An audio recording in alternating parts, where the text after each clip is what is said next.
नमस्ते दीदी भैया, देखिए हमारे यूट्यूब चैनल पर जा रहा है बहुत प्यारा चुटकुला नाच गीत। आप लोग देखिए, लाइक शेयर सब्सक्राइब करिए, फुल वॉच के साथ साथ सपोर्ट करिए और आगे बढ़ाइए। हमारे यहाँ लाइट भाग गया है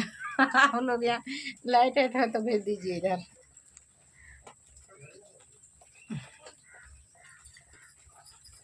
बहुत प्यारा गीत है, लोग सपोर्ट जरूर करिएगा और देखिएगा। सुगना बिगड़ल हो गहुआ के बलिया, सुगना बिगड़ल हो गहुआ के बलिया,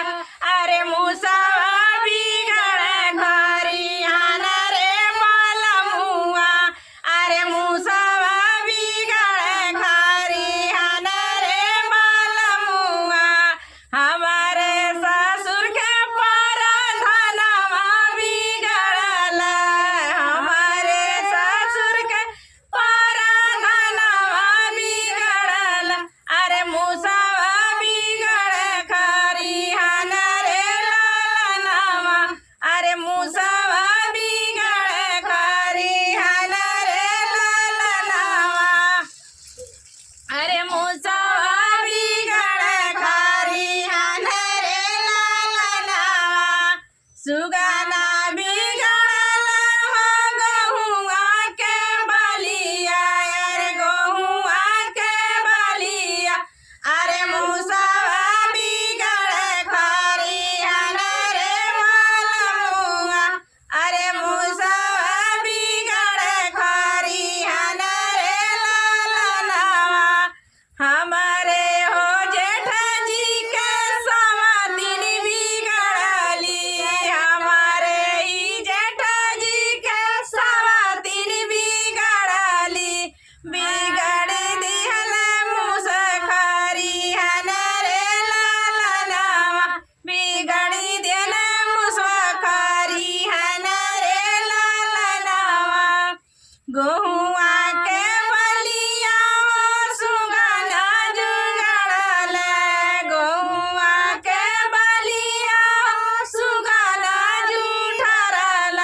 अरे मुसवा बिगड़े खरिहान रे ललनवा, अरे मुसवा बिगड़े खरिहान रे मलमुआ, हमारे देवर जी के गाँव के नीलोगवा बिगड़ल, यारे लोगवा बिगड़ल, बिगड़ी दिहल मुसवा खरिहान रे ललनवा, बिगड़ी दिहल मुसवा खरिहान रे ललनवा, गहुआ के बलिया हो सुगना जुठरल, गहुआ के बलिया हो सुगना जुठरल, अरे मुसवा बिगड़े खरिहान रे ललनवा, अरे मुसवा बिगड़े खरिहान रे मलमुआ, हमारे ननदी जी के गाँव के बेटा हनवा बिगड़ल, हमारे ननदी जी के गाँव के बेटा हनवा बिगड़ल, अरे मुसवा बिगड़े खरिहान रे ललनवा,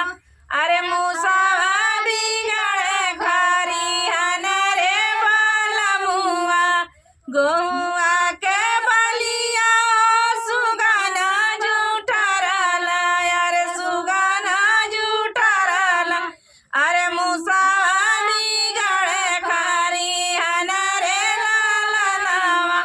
अरे मुसवा बिगड़े खरिहान रे ललनवा,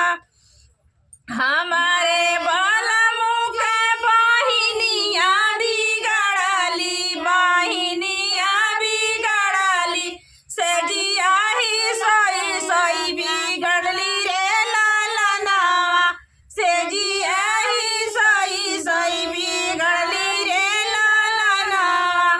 गहुआ के बलिया हो सुगना जुठरल, अरे सुगना जुठरल, अरे मुसवा बिगड़े खरिहान